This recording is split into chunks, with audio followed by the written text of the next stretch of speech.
I love how as soon as I hit record, there is a guy revving his motorcycle outside. I'm just like, sir. He's Maybe still that's doing your it! intro. He's still doing it, buddy! Could you not? I've got things set up. I don't know why I'm talking. What? Why am I talking in an accent now? I don't know. I'm going to go ahead and follow it. I think I started it, honestly. I am the mildly concerned caveman. Huh. Oh, I'm just mildly concerned caveman. I think. I am a very posh concerned. I'm a very posh concerned caveman. Oh, welcome to the episode of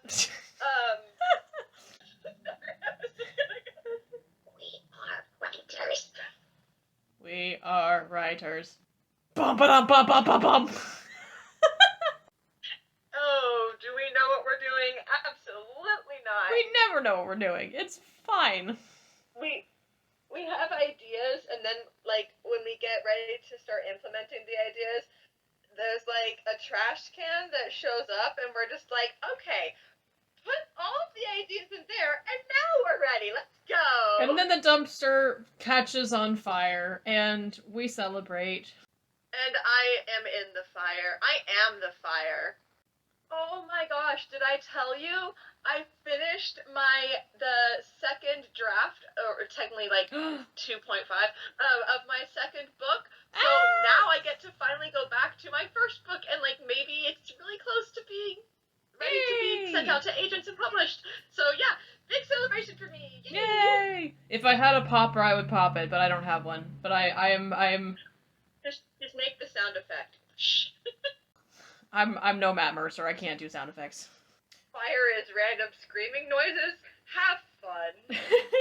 At least you'll know when your house is burning down. Oh God, that just. Ugh. What? I'm in the thick of watching Campaign 2 for Critical Role still, and that just fire. No, I have not. That's on my list. I need to start. I'm watching Stinky Dragon podcast right now, though, so I'm focused on that. But after I'm done with that, I will be going probably to Critical Role, or I think there was another one. Dimension 20, probably. Huh? Dimension 20 looks really funny. I need to watch that next. What is our topic for today? Oh yeah! Hi everybody, welcome to Star-Crossed Losers. We got so... Wow, okay. Yeah, Fury, would you like to share with the people? I don't know why I'm having such a hard time talking. The coffee's not finished yet, so... Would you like to share with our listeners? So, this episode is called... We Are Writers. Writing episode. We are writers. Bum ba dum ba bum bum bum. And yes, I had to look up how to write that down. Is that you doing the caveman? Yeah. Wait, do it again. You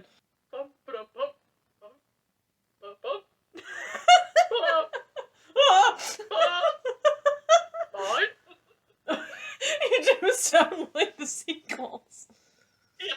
Oh my god. It's now the mildly concerned and possessive seagulls. Yeah, we are writers. I know, shocker. Not like we've ever talked about writing before on this podcast, nor have either of us ever talked about writing in previous stuff on my channel or your stuff. It's just like, I don't know what you're talking not about. that we've ever discussed this. What is writing? You know, it's the thing where you don't go left, you go to the other direction. I mean, I don't know how to be right because I'm left-handed, so, you know, it's, such is the way of life. I don't know how to be right because I'm always wrong. But yes, we are writers. We write things. We have today's episode, yeah, bum ba bum bum bum.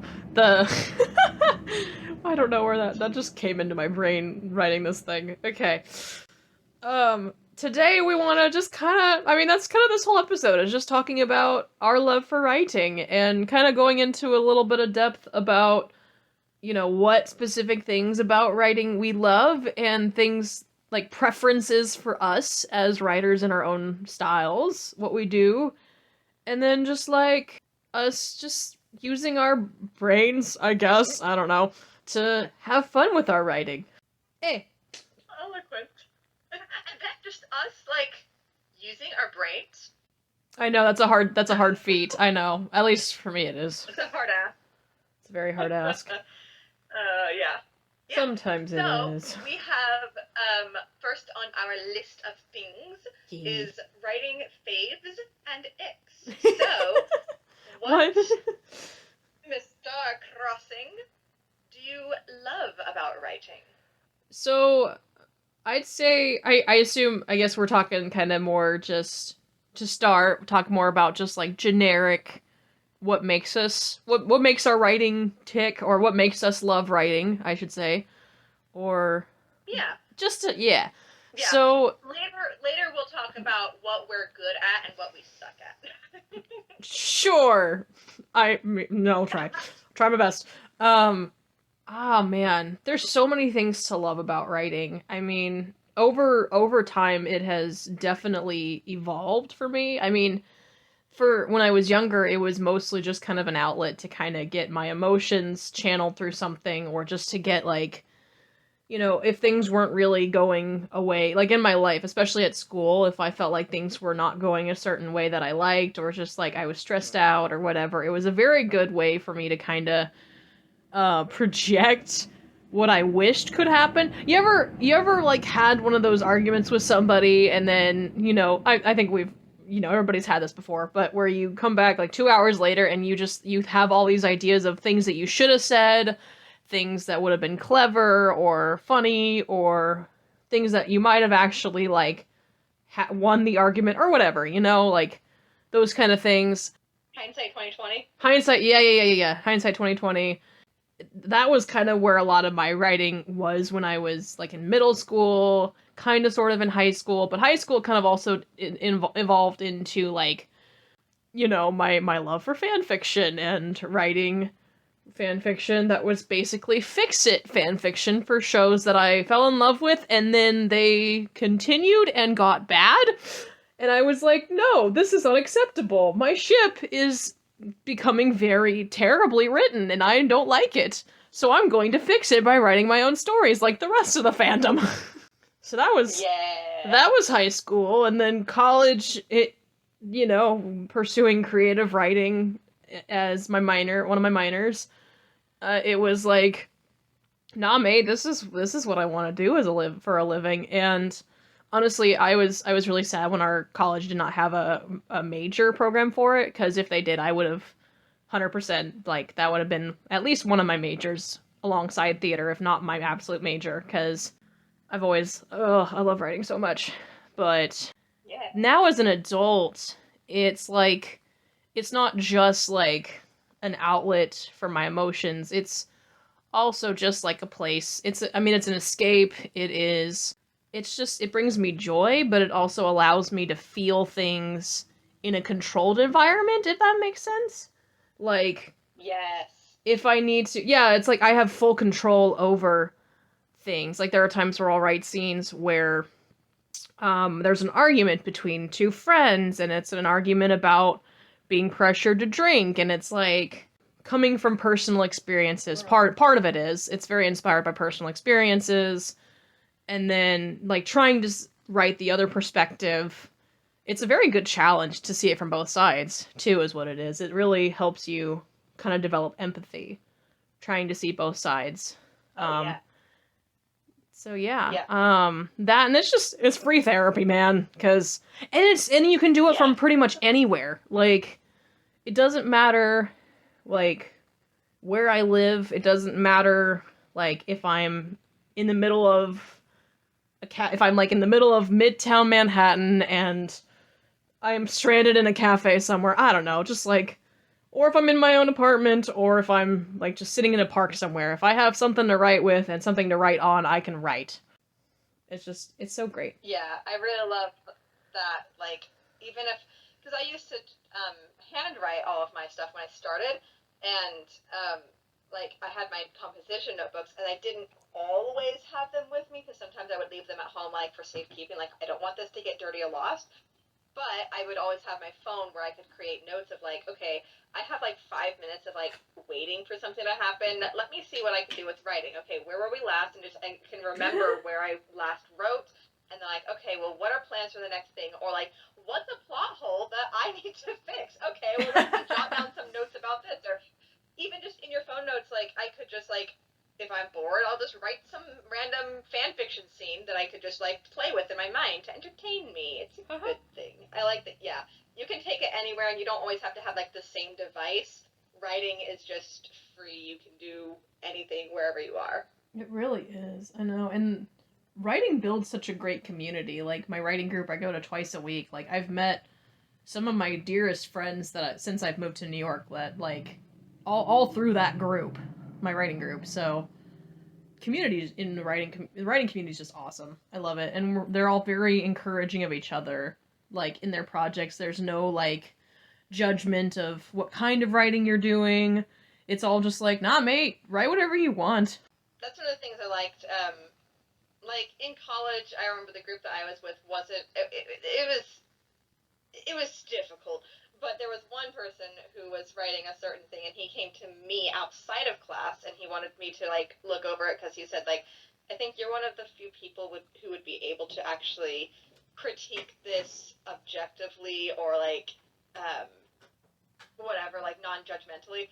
Um, and so I do love finding people like that who are like, yeah, okay, maybe I don't necessarily like agree with this or like this isn't necessarily my style, but I can at least look at this with a writer's eye or an editor's eye to like, okay, how can I find the idea that you're trying to convey and let you know if it's clear or not, that kind of stuff. So it's like the more objective part of writing is also nice too when you get critiques like that. Yeah, like especially when it's all about, I mean, partially to help you be better as a writer, be more aware of certain things, but also like if it's not a toxic environment specifically, if it's a very helpful environment, it's all about like they want to help you succeed. They want to be a helpful second pair of eyes, especially because if you're the only one who looks at what you write, it can Yeah. be kind of hard to notice like inconsistencies, like Yeah. lack of continuity, character arcs might not be as fleshed out, and so it's good to have that extra pair Places of where you're eyes. doing well and where you can do more of that too. Things that work and they can say like, I love when you did this. Can you do this more? And you're like, oh, I didn't even know I did that. Heck yeah, I can look at how did I do that and where can I put it elsewhere? Where else can I put it? Yeah. So, Fury, what would you say is what is your thing about writing that why are you a writer? In my very interrogative voice, why are you a writer? It's a super majorly. Is that a word I can use? Sure, I'm a writer. I can make up words. Majorly. Majorly. It's an accident. Majorly, it's an accident. Yeah, I did not ever really intend to be a writer. It just like I loved making scenes in my head, and then I started writing. I think I probably talked about how I started in a different episode, but Yeah, I yeah, think so. it's just I love how you can explore yourself as well.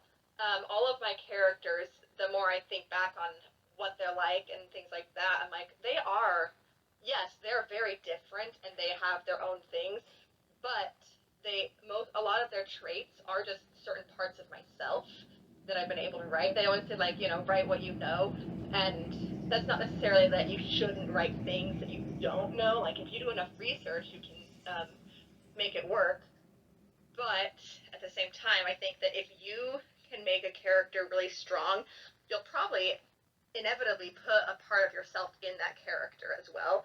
Even if they're completely different from you, there's going to be some kind of trait that you connect to or you understand that will make them more real too. So it's really nice for like self exploration and getting to know yourself more. But what I also really love is being able to share messages with other people. Like in my writing, my original like mission statement was that I want to create a community of people, positive community of people and a place where others can find light in their darkness. So that's with my characters and who I want to be as well. I want to be able to create a safe space for people.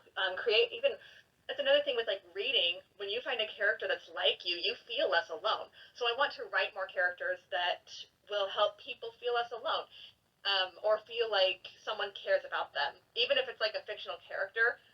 That kind of person can exist in the world, and they could be out there, and you can hold on to that hope.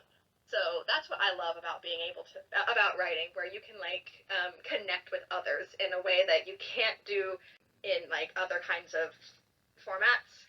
Also, with writing as opposed to other media formats like maybe screenplays and stuff like that, like if you're just writing a novel, I guess there are certain things like all of them have their own merits. Like with screenplays, you have lots of different like visuals and really cool things you can do with that, and like movies and stage plays and all of that. But then also in writing, you have other strengths that you can do that you cannot really translate elsewhere. So it's really fun to be able to delve into all of those different intricacies.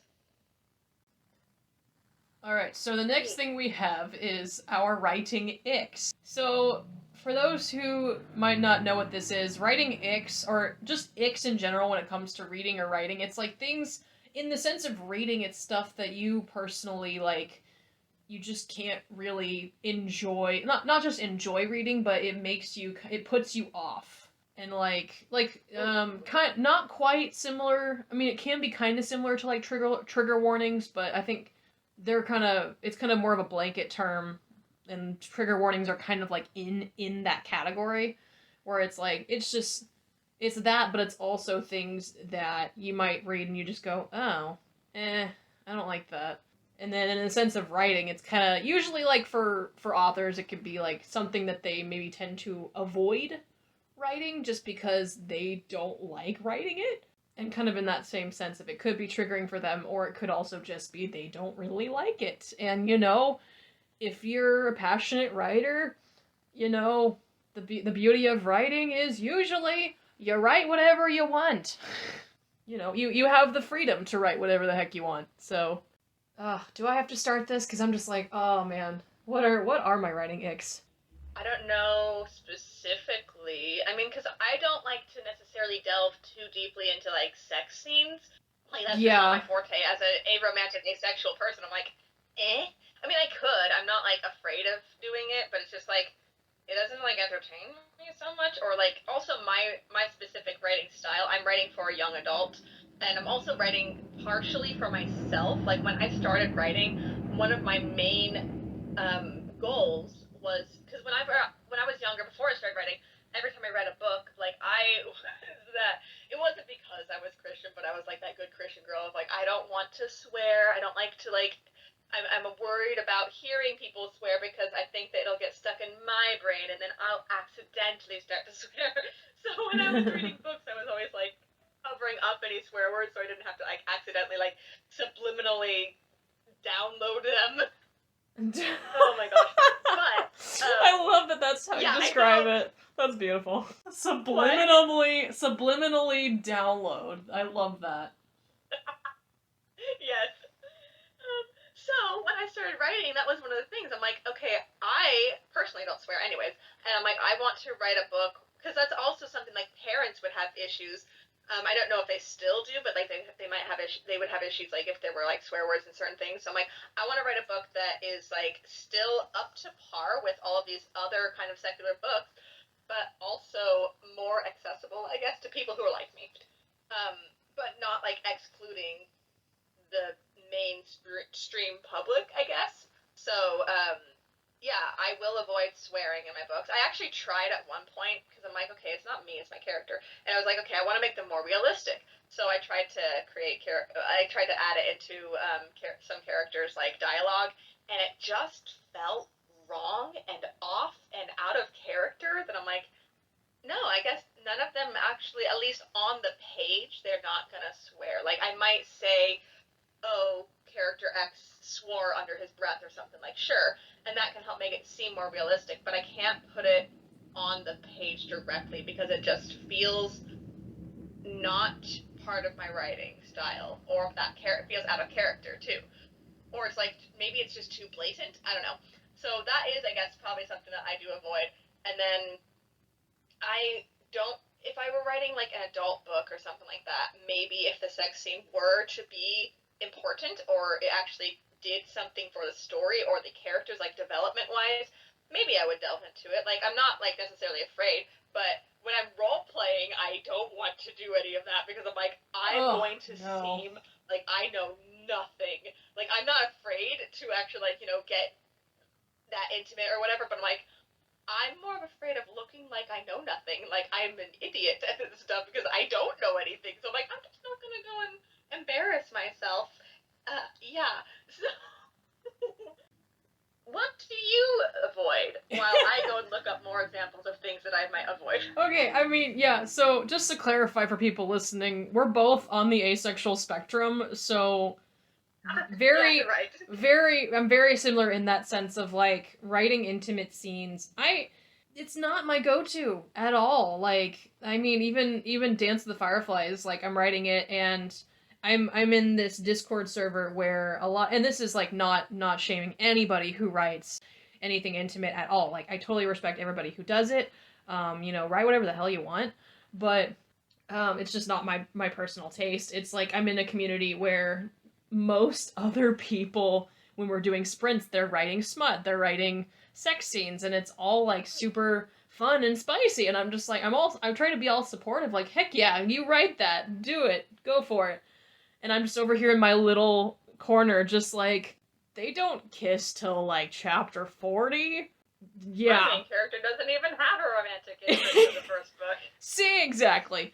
I'm like, nah, we're doing slow burn, and by slow burn, I mean, there is premarital hand-holding, and that is considered, like, wait, you guys aren't dating? Yeah, No. that's the whole thing. But, like, even, no, like, so that's Dance with the Fireflies, that's a thing, and then Smaller Than Small Talk, like, the main character is, like, there's, like, two of them who don't even kiss, like, in the story that I'm currently working on. I don't even know if at this point I'm gonna make them kiss in the story, because it's just kind of like, you know, they don't have to, especially because one of them is, like, at least one of them's on the asexual spectrum, so it's just kind of like, she probably doesn't even really feel the need. Like, it just would seem out of character to force her. Right. So, like, so that actually kind of ties into one of my other icks that I discovered recently, which was people writing characters, and this is something I try to avoid, is writing a character in a certain demographic, and it's like, the person clearly knows nothing about that kind of demographic, and it's very off-putting. I mean, like, you see it sometimes where people try to write, like, deaf characters or blind characters, and they know nothing about what it is to be blind or deaf. And I'm not talking about fanfiction, because fanfiction is just, like, for fun. You know, like, there is no obligation to know everything there is to know about writing. It's for fun. You're not getting paid to do it, so by all means, write whatever you want. People who are published authors, there is a bit of a responsibility to, at least, in my opinion at least, to at least kind of know what you're talking about. At least if you're writing in a realistic setting, you know, like, maybe if you're fantasy, it's a bit of a stretch, you can kind of stretch the rules a little bit, but, like, also representation is very important, especially for those minorities. Like, come on, people. So, like, for me, I read a book recently that, it was a romance book, and, like, right off the bat, it's established that one of the female characters is demisexual. But then she proceeds to sleep with someone the day she meets them. And I was like, that is not okay. I was so excited to read a book where the character blatantly says, I'm a demisexual. And I was just like, oh, sweet, this is gonna be great. And then that happens, I'm like, oh. Okay. And then I'm just like, wow, way to punch me into more feeling alone. And it was the whole point of, like, they're so in love, like, love at first sight. It was love at first sight. I'm like, okay. Sure, okay. And it's like, love at first sight. Yeah, sure, demisexuals always feel that. Yeah, it's like, that's kind of not at all what... They felt the emotional connection immediately, and I'm like, hey, okay. I don't know, man. It just Man, felt you can try, very. and you can fool yourself into thinking that you do. Yeah, but I don't know. You're wrong. And then the rest of the book was just like a lot of miscommunication, and then there's the other big ick in my romance like writing is like miscommunication, misunderstandings, people acting like children when they're in their 20s, and it's just like, why can't you idiots just talk to each other? Like, Oh, that's another one. Yeah, I get so annoyed. Like, I don't know. Like with reading, I can't. I try to find. This is probably just a me problem too, but like I can't get into a lot of young adult young adult fiction because a lot of the characters feel like they're adults, like they're in their 20s when they're supposed to be like 16 or something. And I'm like, can we have like kids? Because they're supposed to be kids. Why are they like being forced to be far more mature? Is this? I mean, I guess young adults enjoy reading about it, but like, I. I know the YA category is like so warped and like the perspective of what it's supposed to be. And it's just Yeah. like certain novels that are like characters are in their mid-20s, people are trying to label them as YA, and the authors are just like, no, my character's an adult book, guys. There's actual sex in my book, so like, no, this is not Well, YA. there can be sex in like young adult books too. Like technically, I mean, like. Well, it's like because, it's like actually teenagers do have sex. it's described sex though. It's not just implied. Like the Right. typical Explicit, yeah. the typical concept for YA is that if there is sex, it's very implied or it's not very descript. I don't know. It just is kind of like such a misconception about what is YA anymore. It's like, I don't know. Yeah, and then there's the new adult fiction that I think people have been trying to push back on, but I'm like, no, I think it's an important like genre that does need to exist because it is distinguished from adult and young adult. It's its own thing. So I think it is a label that needs to exist so that we can at least have an understanding of where these kinds of books do belong.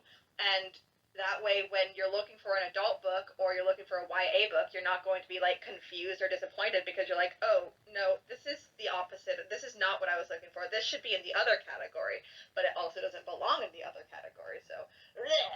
Yeah, I think I just said it. Yeah, the whole age thing. Because because along the side with that, when I get beta readers from my book and my characters are like in their 14 or 15. I think most of them are 15. At this point. But like they are acting like, teenagers, like sophomores in high school. And so they're not super mature for a reason because I wrote it when I was in high school, and then when I go and edit it and like revise it, I'm still like remembering, okay, well, what was I like when I was a sophomore in high school? What were my friends like? What were other people my age like back then? What were we doing? What were we talking about? What were our like problem solving skills stuff? So that's kind of what I look into as well when I'm revising them as an adult. But when I go and get beta readers, they're always like, they seem like they can't connect so well because one of them actually said she tends to read young adult that is more 16 and older because they're more mature or something.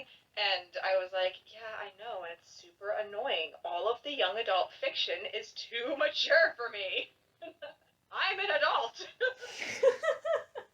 But yeah, so I wonder what the actual like teenagers, like young adult is supposed to be aimed at originally at like the definition of young adult was originally like for people I think 13 or 14 to 18 years old. That's young adult. So I'm like, what do the actual audience, the target audience, or at least the original target audience, what do they feel about these genres? Do they enjoy reading them?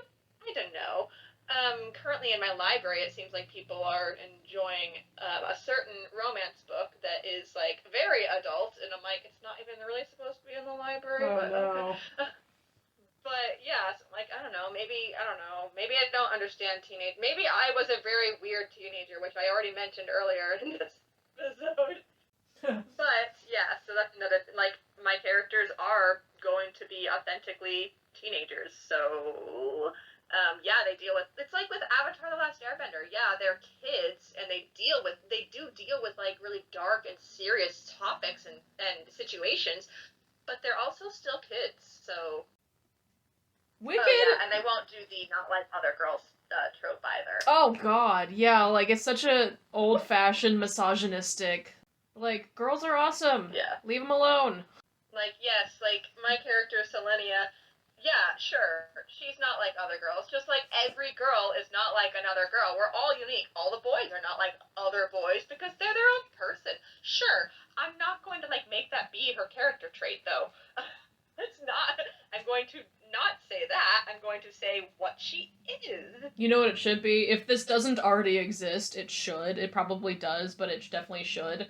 You're not like other girls. You know why I'm not like other girls? Because I'm a boy. Surprise! Here we go. Let's do the trans exactly. writing. That should. If it doesn't exist, it definitely should, because that'd be a beautiful. I don't know. That's me speaking for community I'm not part of, but it would be very funny in my perspective. Exactly, yeah. But yeah. It's plot twist.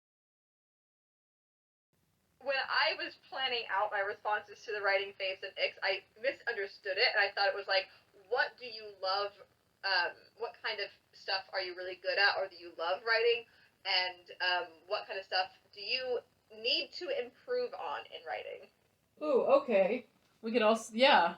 So strengths and weaknesses. So strengths and weaknesses. Yeah, that's good.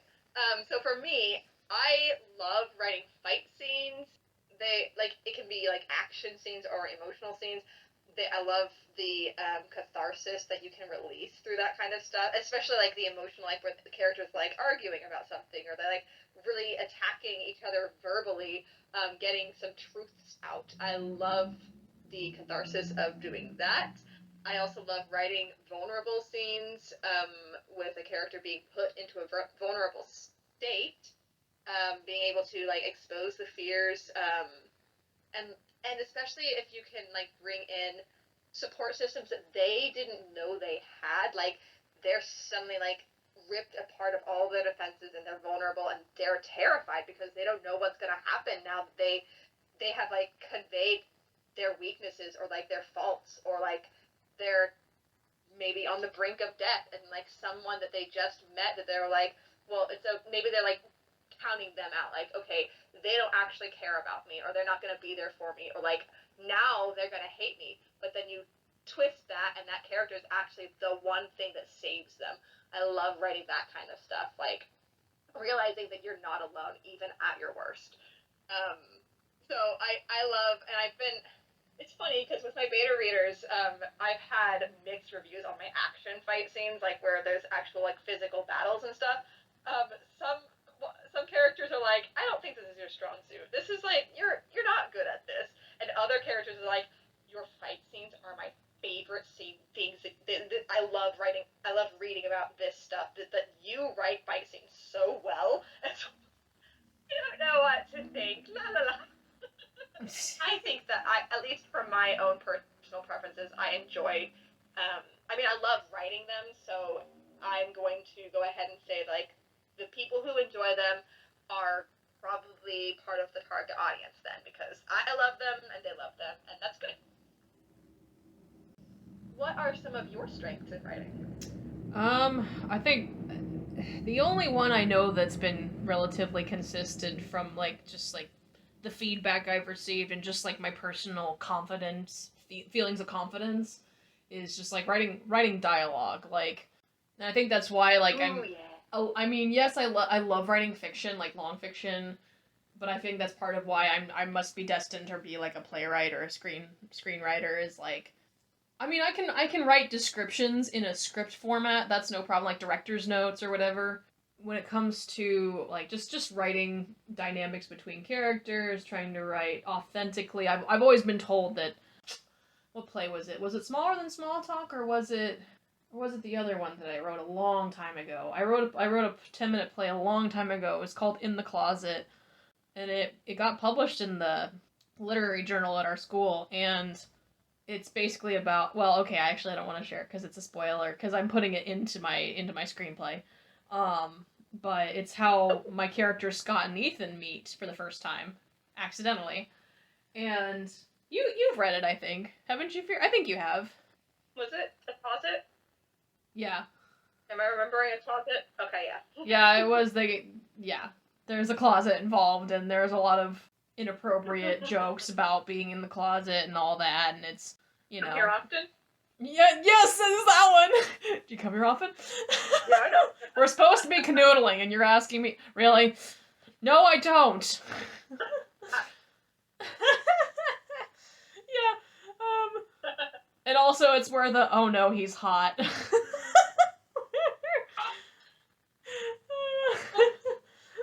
That's towards the This end. reminds me of SpongeBob. Yep, literally. Wait. Just picture him in his underwear. Oh no, he's hot! Picturing. Okay, yeah. Yeah. Like, wait, I know it was from SpongeBob, but which character? Yeah, it's so funny. So this is so funny, is everybody says, like, wow, it sounds like these two people are actually having a real conversation. And my response is always, well, it's just because I talk to myself all the time. Because I do. I really do. Yeah. Like, a lot of these dialogues that I have, people will think I'm crazy, and maybe I am, who cares? But, like, my roommates probably have heard this. My mom used to hear this all the time, and she even told me, like, she knew I was in like, a writing mode, because she could hear me talking to myself. But I will have, like, whole conversations with myself as my characters. So it's just like, oh yeah, and my characters will just go back and forth, like, just having this conversation, and like, that's just kind of where the flow happens, and it's like, if that's the secret. Spoiler alert for anybody who wants to know the secret. I don't know. That's what it is. I just talk to myself a lot, like I'm a crazy person. Who knows? That's kind of how I am too. Like if you look at my Instagram, sometimes I'll do stories with my characters reacting to like a question or a scenario or something, and I'll have like them interacting with each other, and I'm like, yeah, no, this is literally that. Like I said earlier, like they're just parts of myself, and they're all conversing to each other. Like I'll talk to myself, I'll argue with myself half the time. Like, oh, shut up, you don't know that. Yeah, well. So like, yeah, no, I think one of the great ways to do writing dialogue is to just hear yourself talking to yourself. Yeah, honestly, just like, does this sound like this would be what this character says after this other person says this? No? Okay, then, like, especially, that's one of, like, the things when I write dialogue, like, if I've ever written dialogue that I don't, like, sound out first, I'll read it aloud to myself, and I'll be like, oh, I don't really like how that flows very much, so I'm gonna modify that. That happens a lot when I don't, like say it out loud before I write it down. That happens so much, and that's the thing about, like, a lot of my scenes in my screenplay, is a lot of them I've talked out loud to myself first before I even, like, jot it down. Yeah. So. Like, that's similar to with me whenever, like, I'm, like, figuring out, okay, well, when I was first writing, because now I'm just revising mostly, but, like, when I'm coming up with the, like, actions or the scene work, I will often, like, just stop writing, stand up, and, like, act it out. Like, I remember when I was writing the first book, they were in a cave, and I have 4 characters, and I reenacted that scene several times, because I had to, like, 4 times probably, because I had to, like, okay, well, how does this character react to everything that has been going on, or has been said, and so I would have to, like, go through the whole scene in my mind as this character now, and, like, how are they reacting to when that character said this, and, like, okay, well, now it's their turn to react, what do they say, or something like that. So that's also a great way that I love to analyze dialogue and reactions, and also, like, acting out a scene as you're writing it is great for fight scenes. Like, that's how I love to write my fight scenes. Yes. I will act out the character, like, okay, if they're getting I have to do it in slow motion, because, like, I'm not a martial artist. My characters are. Okay, well, if there was a punch coming at me from that way, and I were to naturally dodge this way, what is my body naturally flowing towards? What would be the most logical next reaction? And if I were more physically adept, how far could I possibly go with that? Acting out and talking to yourself. Great writing tips. Yeah, and it's so great, because then, like, especially if you're doing something with your actual body, it helps you be more aware of, like, the sensory descriptions of everything. So yes, you can write better descriptions of, like, what they're thinking, or, like, what they're feeling. It's just so handy. Mm-hmm. So handy. Attention to details. Yes. Yeah. Okay, so that is our strengths. And in general, tips for writing: act like a crazy person. You're fine. Basically. And just have no reservations about anything. It works. So, what are our personal writing weaknesses? Okay, so I know, for me, my biggest one that I feel like is that it's just hard for me is like describing pretty much anything. Like, just trying to describe actions. I'm okay, but like combat, I've only just recently started properly writing combat and Dance of the Fireflies. Mm-hmm. It has been kind of hard, and it's because it's like I'm trying to kind of not go too far into details as somebody who doesn't really know much about writing combat, who's very new to it. I'm trying to be kind of vague with it, not do too much in depth, kind of. I mean, it's also based off of, a video game that has mechanics. So it's like kind of just go with the mechanics of the video game and how that works. So that could be cute. That's kind of where I'm going with a lot of that, but also just like, that whole idea of, okay, well, they're in this position, like if they get thrown to the ground, what is their natural, what is a person's natural reaction if they have a sword? What are they gonna do? It's like with dialogue. What's the natural flow? Yeah, exactly. It's like, what would this person do, especially if they're in this position? That's something that could be said. Like combat scenes and fight scenes, they're just another conversation. Yeah, really. Just trying to describe anything is like I think for me pacing is a big weakness of mine. It's just I struggle a lot with just pacing of things. Like I wrote a chapter recently that I realized like the pacing in this is not very good. It's the first draft, so I'll come back to it and I'll fix it later. I'm trying to just kind of get the story on paper, but I was like, wow, this pacing is terrible, and there's like new ideas I'm having of like things that are going to get incorporated, and it's just like this is going to ruin the continuity, so I need to make a note of this. So I know. So I need to make a note of this when I go back and rewrite it, that I keep that in mind for when I rewrite it, because now it's like very inconsistent with everything else. I think just keeping track. That's the thing about writing long fiction, like really long stories, is like continuity, like just keeping track of everything. There's a lot to keep track of, especially when you're already 140,000 words into it. So that's so many. That's a lot of words. The words are wording. That is almost 5 years of writing is what that is. So I mean, 140. That's so many. I know, 140K. I mean, I've probably written about that much, but I have it separated into 4 different books. So. Yeah, I'm a little bit crazy. Just like we said, if you're a writer, just be insane. It's fine.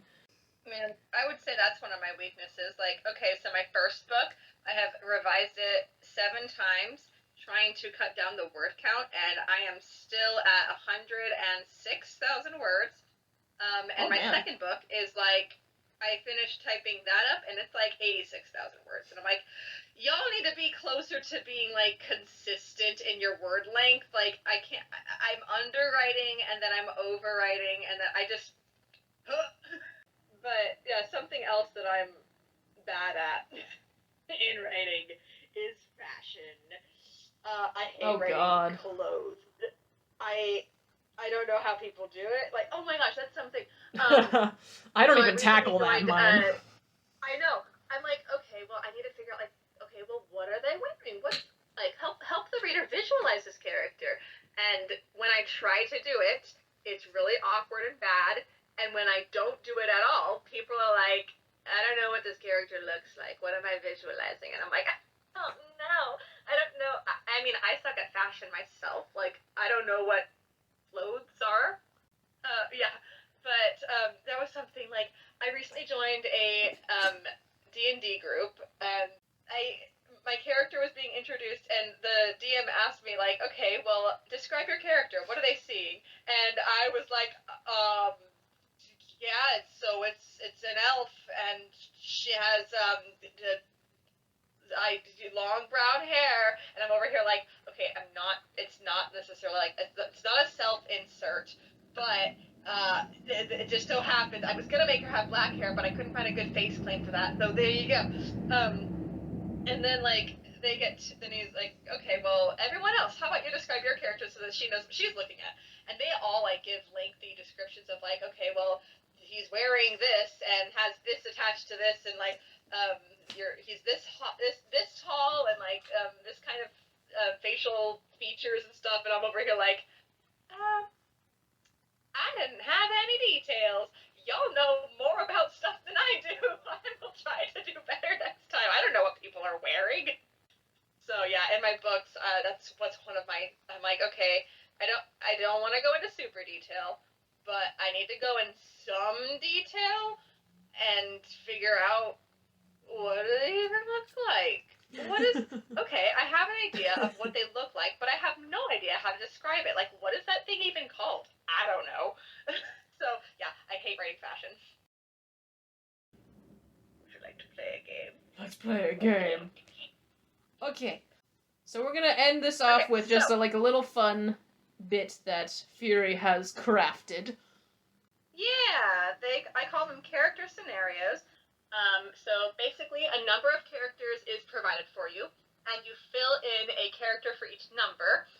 Then you read through the prompts and do what you want.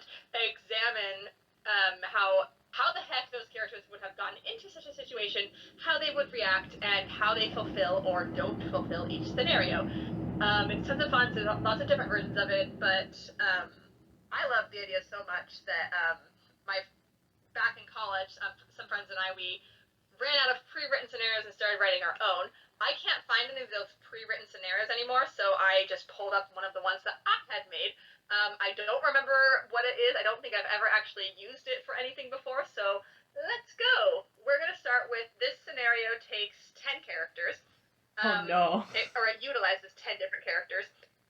So Starcrossing is going to give me 5 characters, and I'm going to put them random. I have numbers 1 through 10, and I'm going to put them randomly on that list. So, what are the characters that you want to send into this world of torment? Oh, am I listing them to you? Oh, I'm sorry.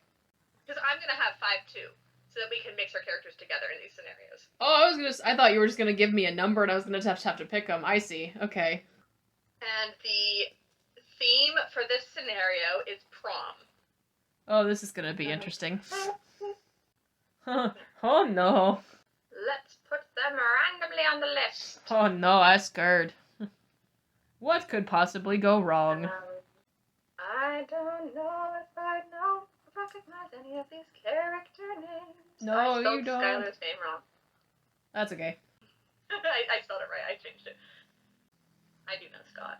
Scott and Ethan. You should know Scott, Ethan, and maybe Trixie. Yeah, I do know them. Okay, so I've mentioned Selenia and Isu, and I think I mentioned Akira, so you can.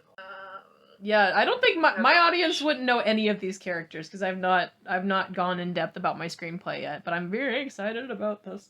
Here is where the audience can start to learn who our characters are. The chaotic bunch of not Friends. I mean, they are Friends, but it's not Friends the sitcom. It's might as well be. So another fun thing that you can do.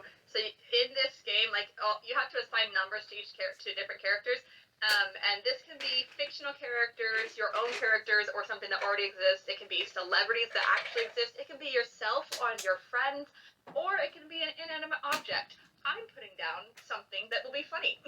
Oh no! I just did my characters. You'll find out what it is. All right. So this scenario requires 10 characters. The theme is prom. And my first scenario, there are, by the way, 15 scenarios that go on with this theme. So the first one is character 1 storms into character 7's room complaining about how they can't get their prom dress to zip up all the way. Character 1 is Scott. Oh no! Character 7 is Akira. Oh no. Wait, so it's Scott is coming in? Oh no. He is the adult character in my book. He's a male. So Scott storms into Akira's room complaining about how Scott can't get his prom dress to zip up all the way. Will Akira help Scott out? Okay. Well, I mean, would you like to if Scott's wearing a dress, I've never thought about this, but this is a great character building exercise. Scott I has know, that's never. why I love these. Oh man, Scott has never been in my mind like a character that would necessarily wear. Well, okay. I never thought about that. Scott's always in my mind been somebody who he wears like very nice, clean clothes, but like not like fancy, expensive, but he's a sweater kind of guy. He likes just being cozy but still looking cute. But I'm just like, you know what? Scott, if this was this grown man walk into his room with trying to get his prom dress on, and Akira's like, okay, why? Grown man. As he's going over to help him, he's like, okay. I mean, hypothetically, this is weird, but I'm not opposed. Are we doing these like the character is their canon age? Because like Scott's 25 or 25-ish in my screenplay, but like we could just wear. You can. It's whatever you want. You know what? In this idea, maybe they're throwing a prom at their house. I don't know. Maybe it's a prom that didn't actually get to happen in high school. I don't know. Somebody didn't get to go to prom. They're throwing their own prom. Sure, why not? And you know what? Scott is... Who forced Scott to wear a prom? Who forced him to wear a dress? You know what? I like to think Scott has been having... you know what? That would actually really work. So Scott's sister has been kind of wanting to change her pronouns, or she's been contemplating adding pronouns. So she's kind of been going through a gender identity, I don't know if it's a crisis. She's just kind of, maybe it is for her mentally, but she's been kind of... Exploration. Yeah, exploration. Yeah. It's been more just she's been contemplating maybe adding they, them pronouns, like alongside the she, her pronouns. She's kind of been trying to decide that. So maybe this is her, like after telling Scott this is Scott's attempt at showing solidarity as her gay brother, her gay twin brother, saying, I support you, and you know what? Gender is a construct, so screw it, let's do this! Sure. If Akira were privy to this information, he'd be like, oh, yes, of course, let me help you. My sister, my sister, I can't. Also, like, if depending on how, like, bad her struggle is, Akira may also be wearing a dress. Oh, yes, I figured out how to do it. Here, let me help. Solidarity. Okay, perfect. Okay, so number 2. Let's see. Character 4 is Isu, and character 3 is Skylar. Okay. So Isu just asked Skylar if they would go to prom with him. Is Skylar a girl or a boy? Skylar's a girl. Identifies as a female. So yes, Isu asked Skylar if Skylar would go to prom with Isu. Prom starts in like 10 minutes, so how does that go? Skylar goes, aren't you like 15? Yeah. I'm 27, dude. Listen, I just need a date. I just, Micah, like, dropped out, and I mean, do you want to go? Like, I thought maybe you would enjoy a good time at prom. I mean, I was kind of gonna ask this other person, but they, well, I've been a little too scared to, well, okay. You need help? I can help you. Wait, where is he? Isu runs off to go find this person. He doesn't even know who it is. It's not a he, but okay. It's a girl. He yelled. You just hear him yelling at everyone else going to the prom. Yeah, she probably wouldn't say that out loud, actually. She'd probably just say it very quietly, because she's not, like, open about it at this point. She's still, like, questioning it. Yeah. But Isu, like, if he were to hear her say, like, oh, it's a girl, Isu is now, like, because he has zero, like, planning, I guess, so he's going and asking every single girl, hey, do you want to go on a date with her? Hey, do you want to go to prom with her? She's really pretty. You should go with her. I hope Isu makes a note that Skylar's literally 27, so it'd have to be somebody closer to her age. Yeah, in reality, he would probably be asking all the people her age. Okay, I would say, he probably would understand that, right? Yeah. He would definitely. Yeah, Skylar. Oh, Skylar would just be an absolute disaster. I mean, she is a disaster, but you know, it's a very endearing disaster. Like she's the best. Easter is causing so many problems for her because he's also like saying, "Hey, that girl over there, Skylar, she's into you. He doesn't even know this person, and this person might not even know her, but he's." She'll literally just be like, I don't know her. Like, dude. Skylar at this point probably needs to go hide in the bathroom until everything's over.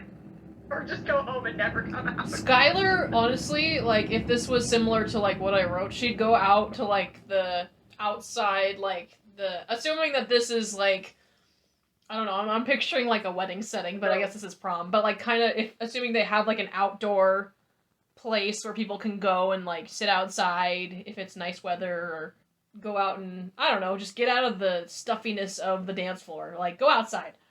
Then she probably would find the person that she is looking for, wanting to ask. Has not actually gotten to talk to yet, luckily. Yeah, because they've been outside. She's been outside, getting out of the crowd. So. Yeah. I just realized also that these are all, like, I've written these so that they can also be connected. So, yeah, Isu may also see Scott and Akira wearing a dress and forget that they're not. Like, you want to date her?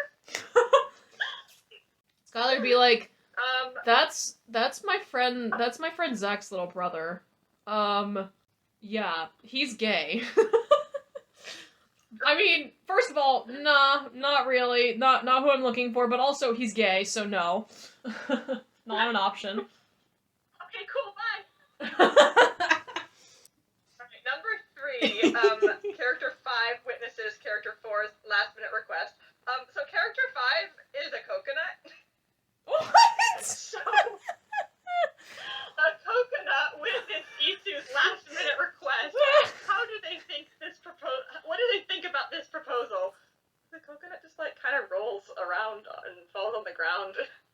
Okay. Has that, like, characteristic, like, you know, how it has, like, the holes in it, or it's, like, looks constantly surprised. It rolls until it, like, has that face facing the scene. Oh my god. Like, whoa. That's beautiful. Number 4. So, let's see. Selenia is character 2. Okay. Selenia arrived at the wrong prom, but this one looks way cooler than their prom. What do they do?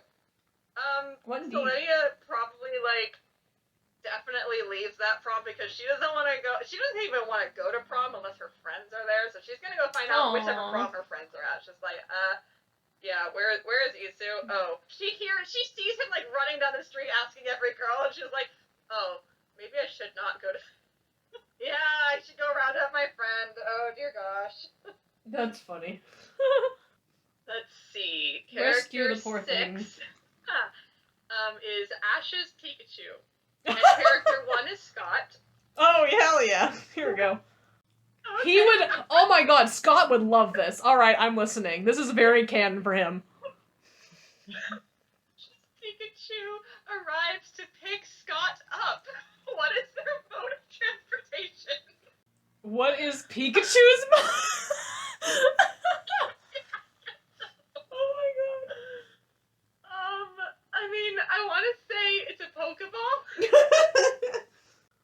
But at the same time, I'm like, would Pikachu have a Pokeball? Pikachu just, like, comes out with a Pokeball and just goes, get in. Get in. Or he, like, is dragging Ash down the street, like, okay, look, Scott, you can't understand what I'm saying, because it's Pika, Pika, Pika. Pika, Pika, Pika! Yeah, he's like, no, Pika, Pika! And he's gesturing at Ash's, like, other shoulder, so that Pikachu climbs up on the right shoulder and then gestures to the left shoulder. You can ride on that one. Oh my god. Scott is not tiny. Scott is probably, like, I mean, assuming Ash is still his eternal 10 years old, Scott is definitely, like, way taller than poor Ash. Scott just picks up Ash. He just... It's alright, he's just like, I don't want to kill this child, because that I would crush this child accidentally, so no. This implies that Scott is going to prom with Pikachu. That's his date. Hell yeah! He's gotta make his boy jealous. No, I don't know. No, Scott is like Yeah. such a gamer. Like he would, oh man, that would be like the coolest thing if he had. I love imagining like, you know, in Japan they have like those giant Pikachu costumes that people are dressed in. They're like super like Oh yeah. yeah, they're like full sized like people in them. They're so funny. I love the idea of somebody just showing up at his door in one of those. Like, hello. Yeah. That's great. Oh my god. They're beautiful. Number 8. Oh, 6. So Annie is planning to do something that might crash the whole party at prom. What is it they're planning and why? Ooh. Okay, so is she doing... I assume she's doing this by herself? She could be. She's doing something to crash the party, like to just show up unannounced? Could be. How would Annie crash the party? My first thing would be just, like, making a big profession of her affections, but I'm like, that's not really in her nature to do that. She's got too much anxiety for that, and she hates public... She gets, like, wasted and just gets on stage. No, she doesn't drink enough to get wasted, so I'm like, nah, okay. Annie doesn't really like drinking, so... She only ever drinks if she's in a safe environment where... Because she's got some issues with people having, like, tried to force her to drink in college, and... You know, she only ever drinks with people that she feels safe with in a very specific environment. Oh boy, what would she do to crash the party? Okay, I don't know, this is just kind of off the top of my head, this sounds really dumb, but she would bring her own DDR dance mat, like just a full on have a whole DDR dance party competition, dance off that she'd have with her friends. They all just bring, like, their their own DDR mats, and they just all, like, start... They'd have, like, a flash mob or something. I mean, yeah, I'm like, to be fair, it says that she's planning to do something that might crash the whole party. Honestly, it could just save the party. Like, honestly, like, she brings that in, and, I mean, Issue's going to play with that, and, like, no, this Exactly. is the best prom ever. Exactly. You know what? For people who don't know how to dance properly, here you go. Just follow the arrows. Oh no. Okay. The next one, which will be our last one, since our time is almost up and I need to get over to the house soon. So luckily, this incorporates the last 2 characters. Oh no! So let's see. I know Ethan who mine and is. Trixie are 9 and 10.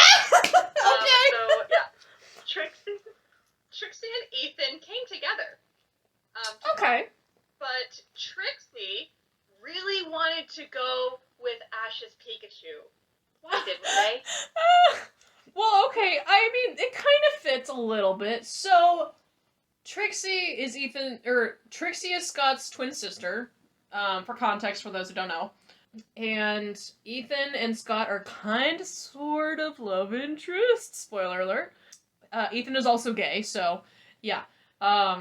Trixie... Yeah, I thought I read it differently earlier. I thought it was going to say that Ethan wanted to go with Ash's Pikachu, and I'm like, oh, that would have been so great. Oh my god. Fighting over it. One hell of a story, yeah. She would go to prom with Ethan, probably... Oh, she wanted to go with Pikachu, oh my god. So I'd say at this point... Who doesn't want to go to prom with Pikachu? I know, right? Really? I know, right? Specifically Ash's Pikachu. So... Yeah. Trixie, okay, so in canon, for me, Trixie and Annie kind of team up as wingmen for Scott and Ethan, throughout, like, the story, and, like, there's this whole thing where finally, Ethan tells Annie, like, hey, I don't really appreciate you trying to force this on me, I'm not really, there's nothing gonna happen between me and Scott, okay, I'm not looking for a relationship, and she finally just goes, okay, I'm so sorry, you're right, I shouldn't be doing that, I respect it, I respect you, I will stop, Trixie and I will stop, and he's like, thank you. Right after that is when everything kind of develops, and it's like, wait, maybe we actually like each other now that no one's trying to put us together. Wait, what? It's like they saw something we didn't, hold on, oops. And so... that kind of all just comes to a head, like, later on, and it's just kind of really comedic and just like, really? You two are disasters. So Yeah. they're just idiots who fall for each other. Slow burn idiots. It's great. Yeah. So I love the idea of Trixie. Trixie is very like she loves Ethan. Ethan to her, it's kind of one of those like she almost when they first met, as soon as she found out he was gay, she was kind of sad. She's like, "Dang it." You know, she gets over it very quickly. She's just like, "Whatever. Okay, cool." And then she's like, "Wait a minute. You could date my brother." No. So, Yeah, right? maybe at this point, I'd say she's probably going to prom with Ethan because maybe Ethan didn't have anybody to go with, and Scott got a date, and not necessarily that he doesn't want to make Scott jealous necessarily, because, like, you know, Trixie is Scott's sister, but, you know, Ethan's gay, we already know that, so it's not like he's trying to get with Trixie at all. That's not at all what's happening. Everybody knows that. So it's more just like, maybe Trixie's kind of, and maybe at this point trying to be a wingman, kind of. I don't know, like, but it's with Ethan's consent. Like he asks her, like, "Hey, would you mind kind of standing by me while we go to prom?" And I don't know, maybe see if I can get Ethan or Scott's attention. I don't know, maybe. And you know, being next to you might be about Pikachu. yeah, and being next to you, maybe it'll be a good excuse to have Scott come talk to us, even though we're already kind of friends, but he's literally your brother, so you know. But then Trixie Trixie wanted to go with Pikachu, but Pikachu already had a date. yeah, Pikachu was already going with Scott, which how the hell that happened? You know what? That's a whole fan fiction waiting to happen. Yeah, I don't know, like sure, Trixie is being a consensual wingman, you know, saw an opportunity. Maybe they can get Scott and Ethan together and maybe Pikachu will be free for her to pursue. I don't know, maybe. Well, it's also possible that she thought Pikachu was like a person, like she met him on. Is Pikachu a girl? Pikachu's a girl, right? I think Ash's Pikachu is a boy because I think female Pikachus have a different shaped tail, if I remember right. Oh, that's true. That's true. They do have a different tail. That's Yeah. True, yeah. So she thought Pikachu was like met him online and stuff, and then she realizes, oh, you're actually you're an animal. I mean, that's not normal to go to prom with like a pet. So, nah, I'm gonna go with Ethan because he's still free. And Trixie thought that he was just some nerd who really loved Pokemon, and she was like so into that, and then she's like, oh wait. Oh, your actual name is Pikachu? Oh. I thought that was just your alias because you were uncomfortable sharing your personal info, which valid, but also like, oh, oops. I mean, my name was Jigglypuff, so I thought we were one and the same, but I see. Oh my god, okay. It's a Pokemon Tinder, basically. It's just Pokemon Go, which is just Tinder for Pokemon nerds. I don't know. Anyway. So, wow, this is one hell of a prom. Yep. You know what? That's a great prom. Good job, everyone. Maybe next time we'll do because that was 7 of them, and I had 15, so maybe next time we'll do the last of it. Yes. But same characters, new characters, we'll see. I love the idea of us continuing this. That'd be really funny. I think so. Yes. I love these. These are so fun. I'm doing this, I'm like, okay, I really want to make more again. I think I'll try to, like, make some more. Yeah. Okay, we probably should wrap this up because I know you got places to be. So, that is the end of this episode. Yeah. We're gonna wrap it up here, guys. So, this is part 1, I guess, of our writing excursions, adventures. Yeah, adventures. We like, are writers. This is bum, ba-dum, bum, bum, bum, bum.